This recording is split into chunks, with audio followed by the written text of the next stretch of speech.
Hello, Emma Mills here, and welcome to episode 128 of my TV. And today I'm going to reveal a fact that I am not a very good swimmer. If anybody's particularly interested, and you might wonder why I'm going to talk about that, and it's because I did a triathlon actually, the end of August. Been doing my interviews, didn't get a chance to tell you one-on-one, but I did a sprint triathlon. It's not a long one by any breadth. It's the shortest kind of triathlon you can do. It's got a 400 meter swim in it, 5k run and an 18k bike.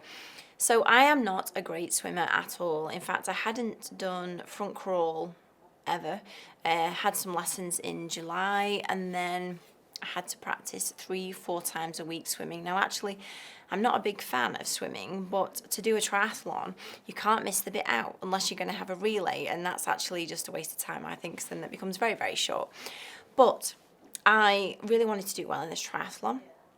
My boyfriend Joe's already done a half Ironman, so mine seemed really piddly in comparison. But to get a decent time, I knew I could run well. I knew I'm quite good on the bike, like I'm okay on the bike. It's a swim that was going to let me down. And so consistently, every single week, I had to practice swimming. Even though I'm not a big fan of it, takes a long time, hair and everything. But also I'm just not a big fan of getting in the pool. But to do this triathlon, it's what I needed to do. And it's very, very similar to the things you need to do to run a business. And so the time I had to carve out swimming, I have to do, and I've realised this year more so than ever, I have to carve out the time to make sure I do the things that will make me achieve what I want to in my business. So for me, the thing that I can easily forget about, which is one of the worst things, not forget about, but I will push back, is sales and marketing. Now, I know I do my TV and the content, but the actual following up of leads, making calls, sending emails, writing email campaigns, is definitely one of those things. And I probably need to figure out why, but I will put to the bottom of the list unless every single day I will carve out in my diary an hour of time dedicated to sales and marketing, whether it's a follow-up, whether it's sending an email, whether it's sending some texts, whether it's arranging a coffee meeting.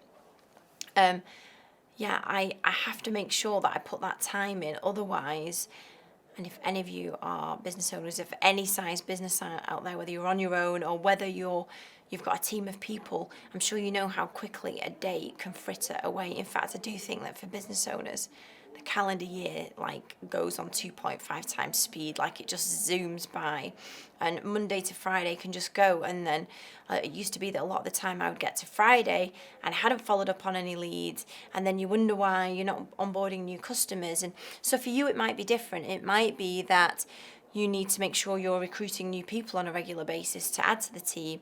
It might be that you'll need to make sure you're following up on leads quickly and making sure new business is coming in. It may be various different things. It may be that you'll need to create a new product in your business or some training modules or whatever it might be. There'll be things that actually, and it might not be the favourite thing you need to do, but you'll know that they get you closer to where you need to be. And so carving out time in the diary is such a key thing. It's what gets scheduled, what gets measured, gets done, gets achieved.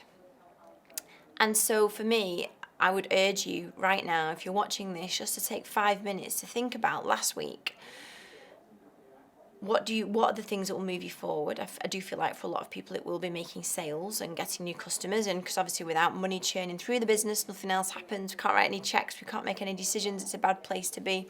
And so did you last week carve out enough time and make sure you dedicated to making sales? And if not, what are you going to do differently this week? So my tip for you in episode 128 of my TV, to hopefully get your head out of the dirt and into the clouds, is to think about what you did last week. And if you didn't actually give it enough time, which I know again last week, I was out at a lot of events last week. I met lots of new people. Did I do a lot of follow-up? No, I didn't do enough. I need to carve that out this week. And so I'd urge you to do the same. And I hope this tip helps you to get your head out the dirt and into the clouds. And I'll see you next week for episode 129. See you then. Bye.